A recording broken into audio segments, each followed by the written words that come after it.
represented the United States in the 2000 Olympics in Sydney and 2004 Olympics in Athens. This year, Dryer ran in the Boston Marathon and finished well. Yeah. Ooh. My feet is sore just thinking about that. Here to present the all-time women's cross-country team from Western State College, Elva Dryer.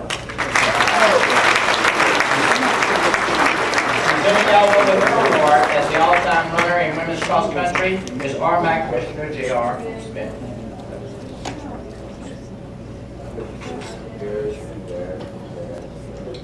The sport of women's cross-country first started in the RMAC in 1983. That year, Adams State College won the conference championship. 2 years earlier, Adams State won their first ever national championship led by honoree Mary Dockwit. Since that time, the Grizzlies have gone on to win 16 national championships.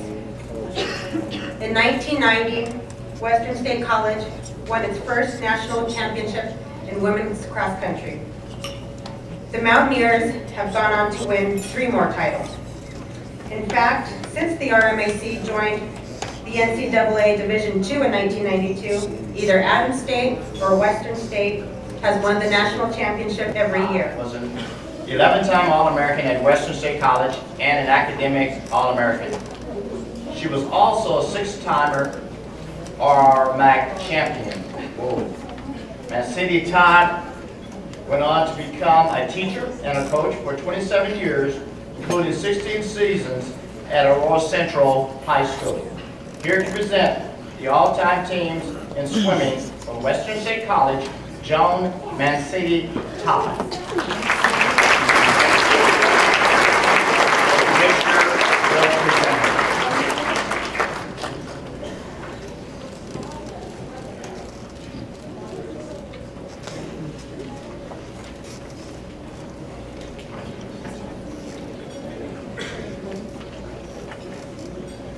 It's a pleasure to be asked to present tonight on behalf of the men's and women's swimming and diving team. The sport of men's swimming first started in RMAC in 1923. That year, the University of Utah beat out Brigham Young University for the conference championship. In 1981, the RMAC first sponsored the sport of women's swimming and diving. It only lasted 4 years before the sport was brought back this past season. In the 1980s, Western State was the dominant team, winning 3 out of 4 conference championships. The Mountaineers, led by Thelma Murph, also had a second-place finish at the 1982 NAIA Championships, where I was honored to be part of that team. Our next presenter is another triple threat. He was a student athlete, coach, and administrator at Western State College. Waggoner went to Western State as a wrestler in 1975. Coached by the legendary Tracy Barham, Waggoner became a 3-time RMAC champion and 2-time All-American. He went on to become the head wrestling coach at Western State, leading the Mountaineers to 5 top 10 finishes in the NCAA tournament. In 1994, Waggoner became the athletic director at Western State. Here to present the all-time team in RMAC wrestling from Western State College, Red Waggoner.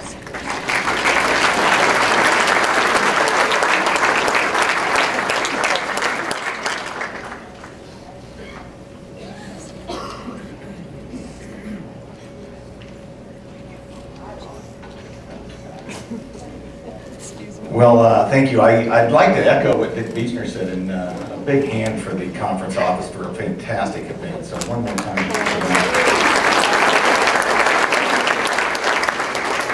And I'd like to also congratulate all of the honorees. Certainly proud to be here tonight, and proud to represent Western State with a lot of honorees. And I'm very proud to be asked to present the wrestling all-century team tonight. So.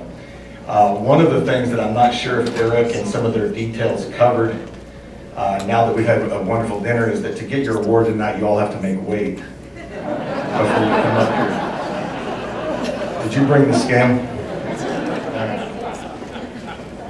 The sport of wrestling first started in the RMAC in 1921. The conference champion that year was the University of Colorado.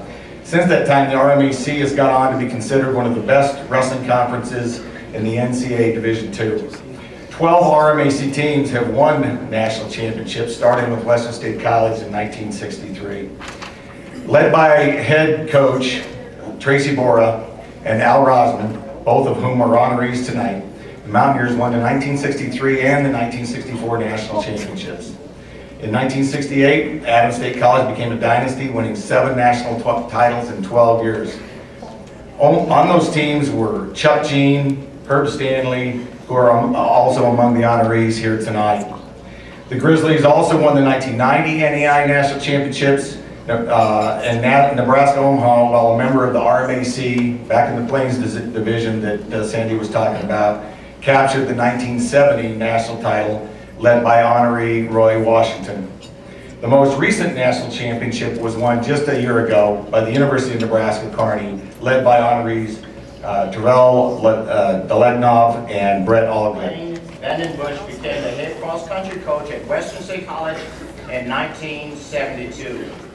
3 years later, he added head track and field coach to his title.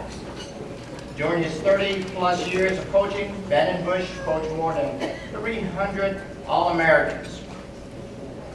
I'm still looking for my first one. And 3 future Olympians. Here to present the all-time team in men's track and field from Western State College, Duane Vandenbusche.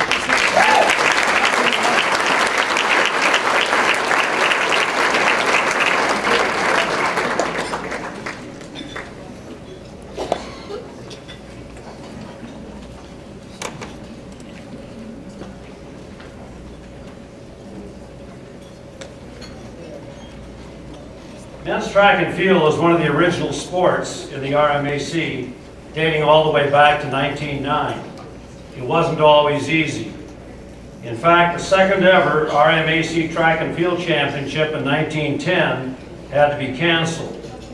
It seems that the dirt track in Boulder washed away after a rainstorm.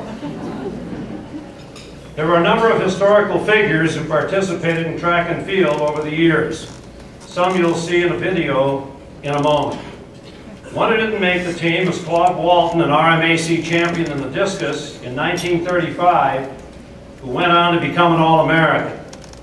He is the first known African-American to be recognized as an All-American from the Rocky Mountain Athletic Conference. In 1990, Adams State College won the first ever national team championship in men's track and field for an RMAC school. They followed that up with another national title in 1992. Shane Healy, Marty Johns, and Danny Mass were on that team.